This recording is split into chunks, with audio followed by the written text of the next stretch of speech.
Welcome home, Jin. Hey, Akos. I hear the Aegis awakened. Nasty shock for you? Or was it? Of course, my script showed how everything would play out from the start. Sure, you say that once it's all over and done with.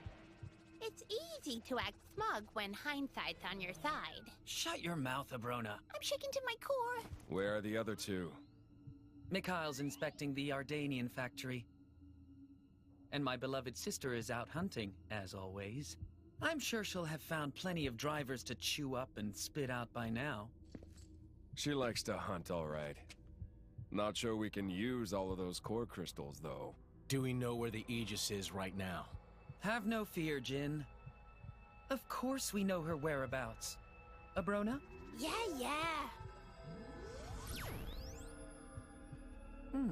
It seems they're currently traveling away from the urban area of Gormott. Leaving the town. But there's nothing out that way. Perhaps they're on their way out of Gormott itself. Oh, and What? it seems a certain shipment has set out. The core crystals heading to Indal for cleansing, huh? How pious of them. Shall we handle them? I can deal with that myself. You concentrate on the Aegis. Understood.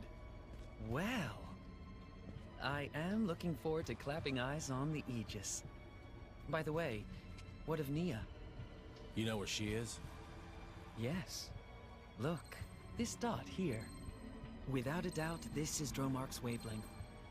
It seems they're traveling together with the Aegis. With the Aegis? Huh. Do as you see fit. Understood. You don't need to ask me twice. Right then. We're gonna take the Monoceros. As you wish. Hey. Don't do anything too reckless.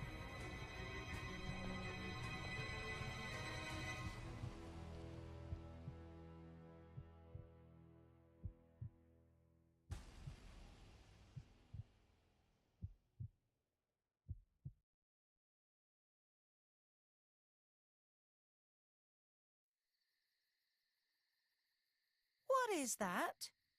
A Cloud Sea compass. A must-have for salvagers. It's sort of a map of the Cloud Sea. If you do this, and this... What's the date today? Amathatober 5th, 4058. Okay. So now we put the date in. See? Oh, this is very clever. Looks like Gormott is the closest country to the World Tree right now. All we need is a ship.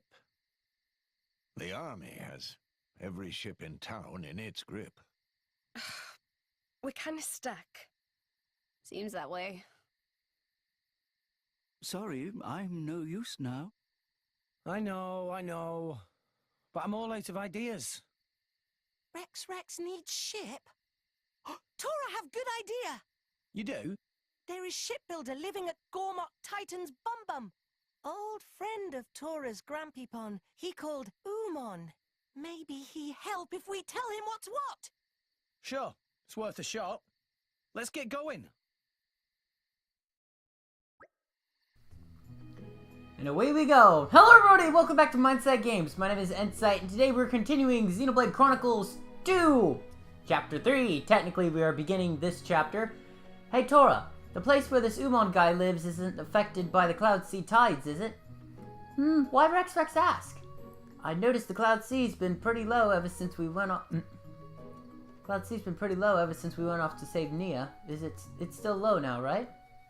I was worrying that depending on the situation, we might be forced to find a new route. Rex has a point. The Cloud Sea tides can have a marked effect on areas you are able to traverse. Sometimes the Cloud Sea may allow you to swim to places that were once out of reach, but equally it can submerge previous reachable areas, halting your progress. Exactly, so I was wondering whether we need to worry about any of that where we're going. That makes sense, but no problem. Path to shipyard of Umon not affected by Cloud Sea at all. That's good to know. If it was somewhere we could only reach at high tide, we'd have to rest up somewhere until the clouds rise. Doesn't sound so bad to me. Frankly, I'd welcome a well-earned rest at an inn while we wait for the tide to change. No offense, Rex, but your helmet isn't always the most comfortable mode. Yes, you can always have a stretch and a lie down next time we visit the inn at Torgoth. For now, though, we go to shipyard of Umon.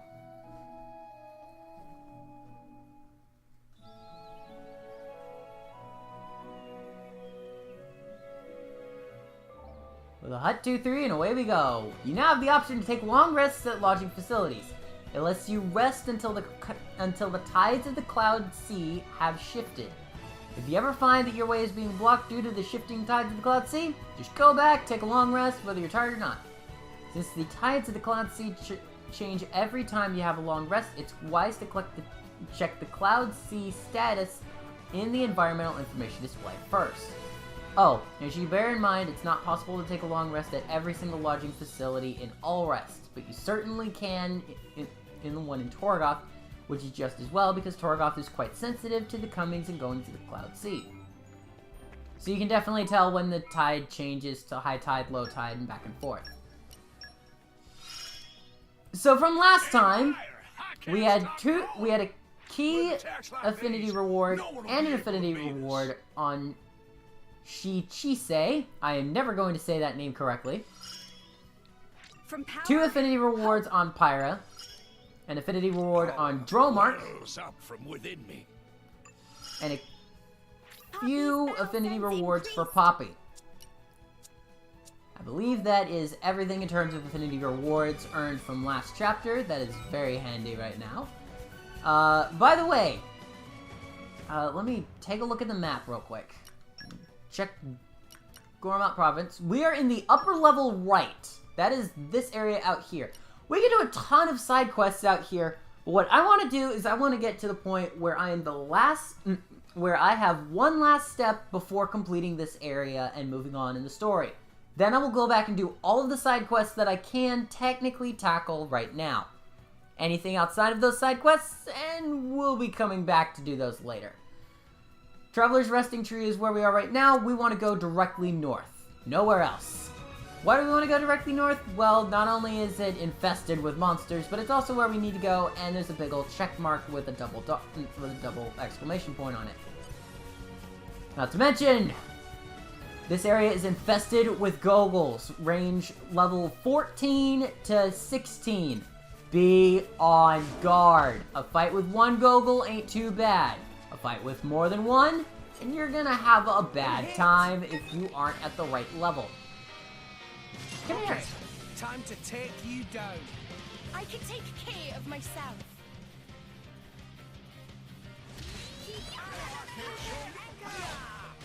And let's go ahead and try and find a better vantage point. Gogles!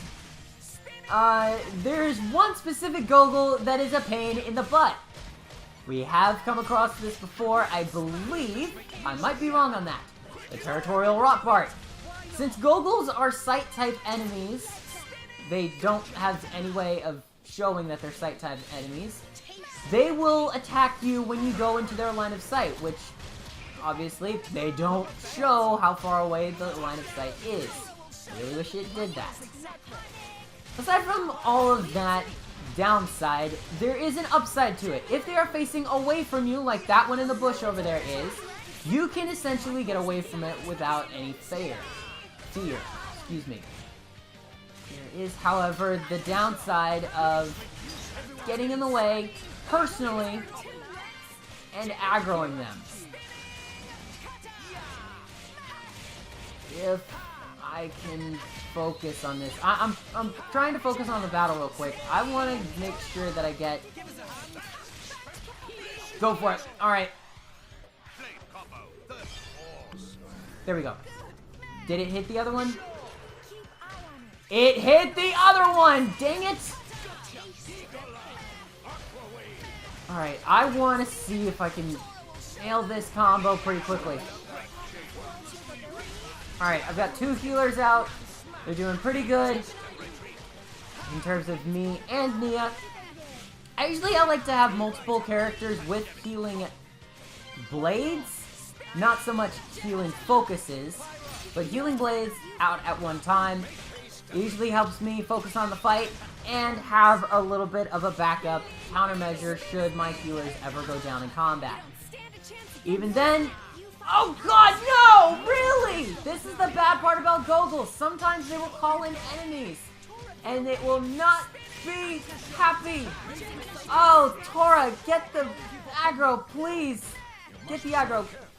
Oh, crud.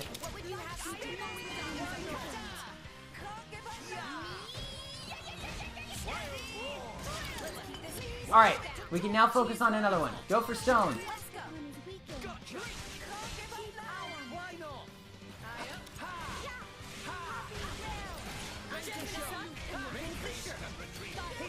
Alright, go for that. I'm gonna go for this. Boom. Click, click, click, click. Alright, there we go. And now we gotta wait for Mega Eruption before I can fall. No! I was just about to say we're doing so well, and then you die! Ah, Tora! Nia, you better help us out here. I probably should get her another blade so that she can focus on either healing or guarding. And I want to take note. I haven't gotten any additional core crystals. I literally stopped the gameplay, and everything you saw on screen so far is all I've done with this file. I've done nothing else for this file.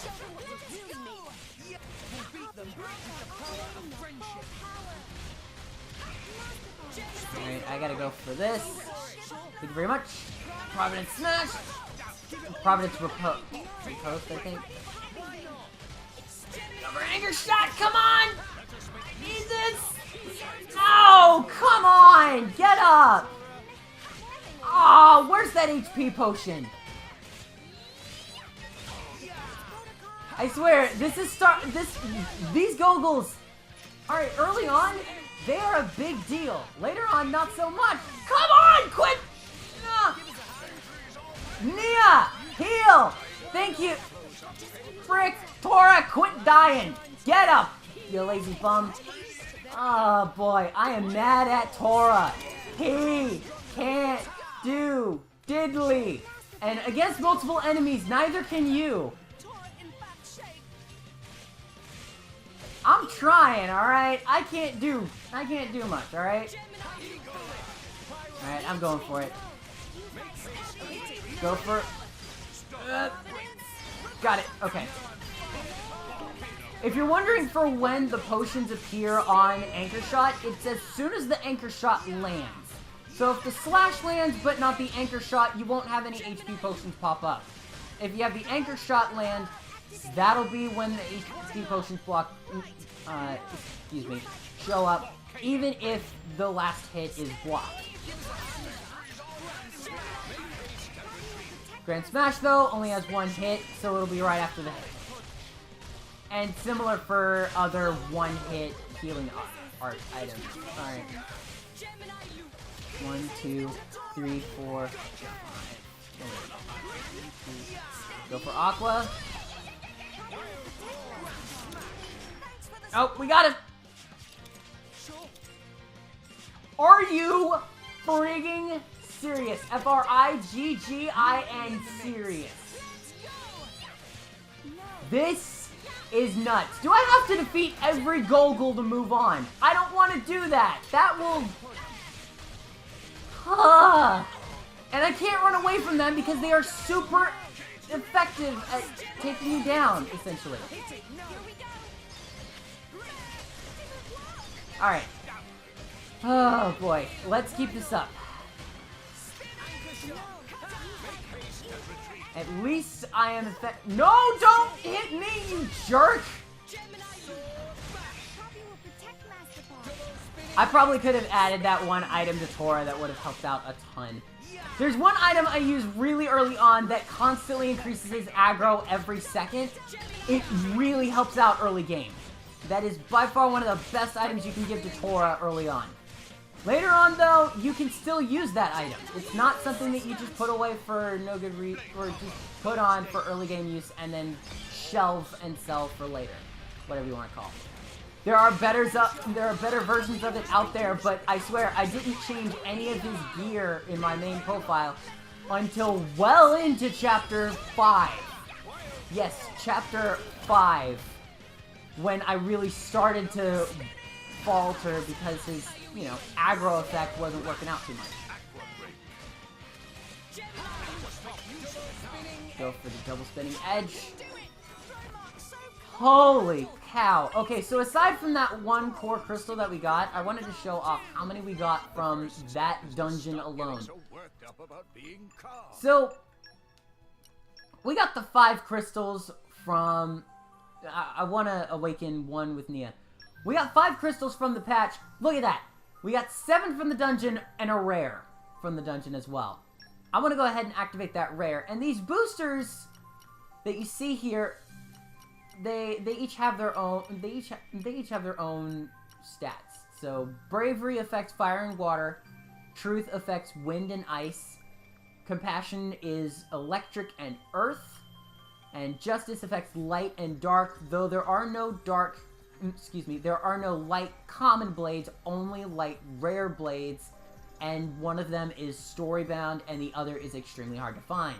I will not be spoiling these until we find them. I will not be talking about these until we find them in gameplay, but we will be coming across them in the not too distant future. For now, I want to go ahead and increase our type coverage in this sense. So I can either go wind and ice, which we already have one of, earth and electric, which we already have one of, dark, which we have none of, or bravery, which we have one of each. I want to go dark this time. See if I can get a dark type elemental. Come on, Nia.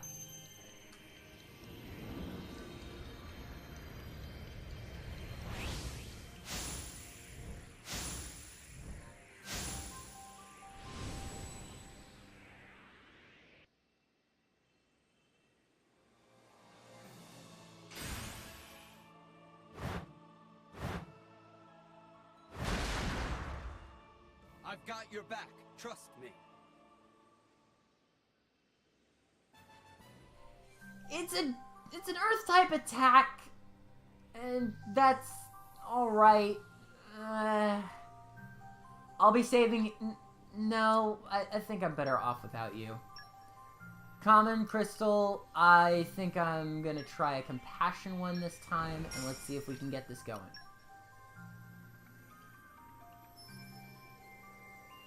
Let's see if I can get an electric type.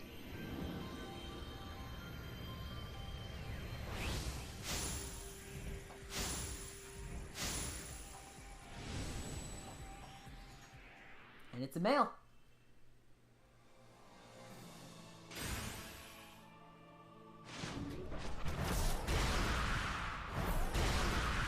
It looks like this is a dark type. I will protect you. This, I swear. No, it's an electric type. Okay, never mind. I don't want to set that blade just yet. I want to get one more for Rex, in case I want to switch blades. I'm hoping for another healer on him. Please be another healer. That's what I'm wanting.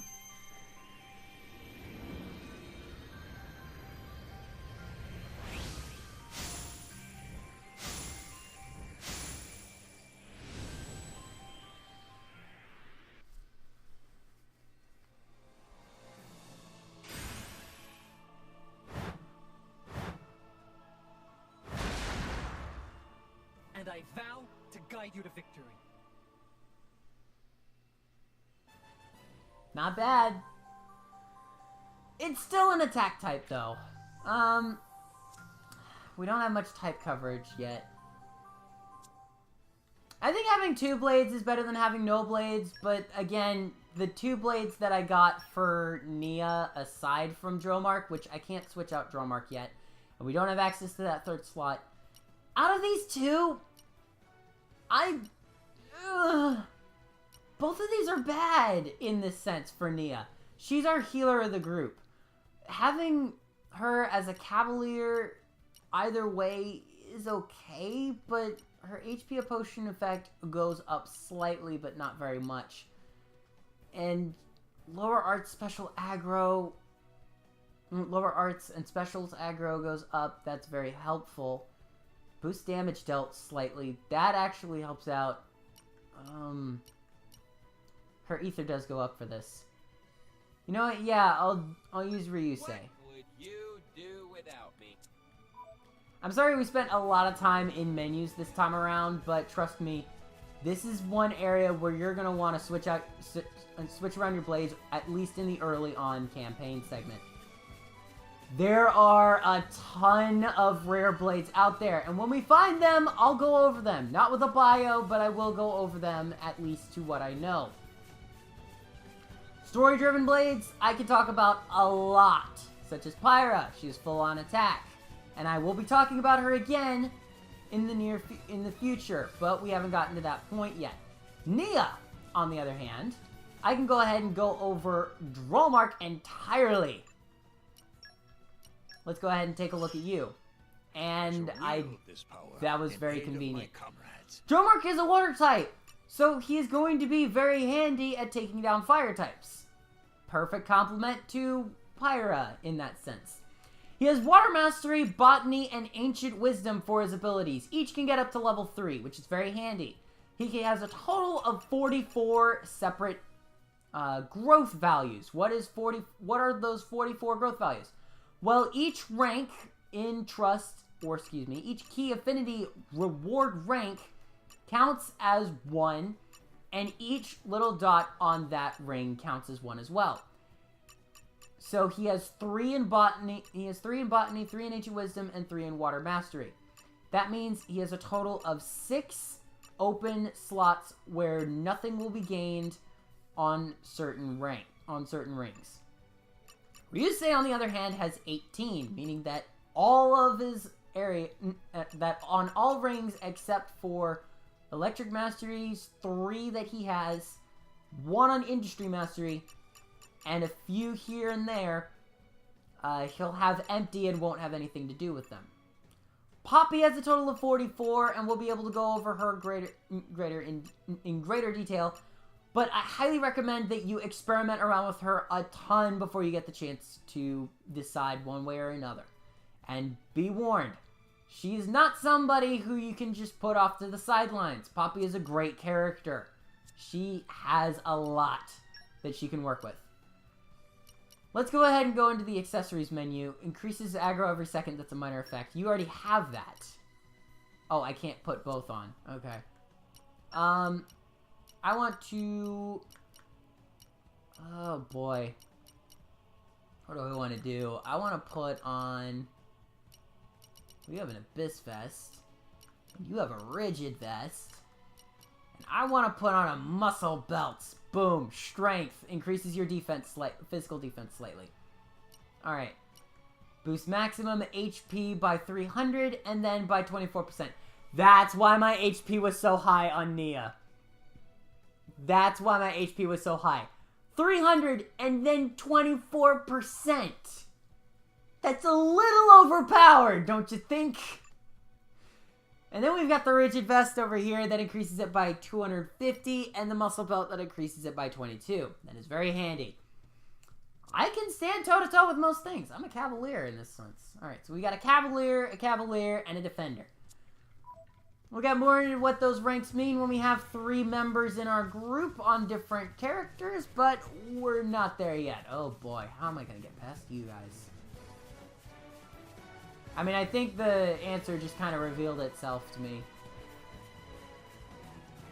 I am, however, not at the correct level that I want to be at. I want to get to a point where I can get higher in level by doing some off-screen grinding, but I'm not quite there yet. Panda Pansy and Shepherd's Purse. I'm going to need those. Alright.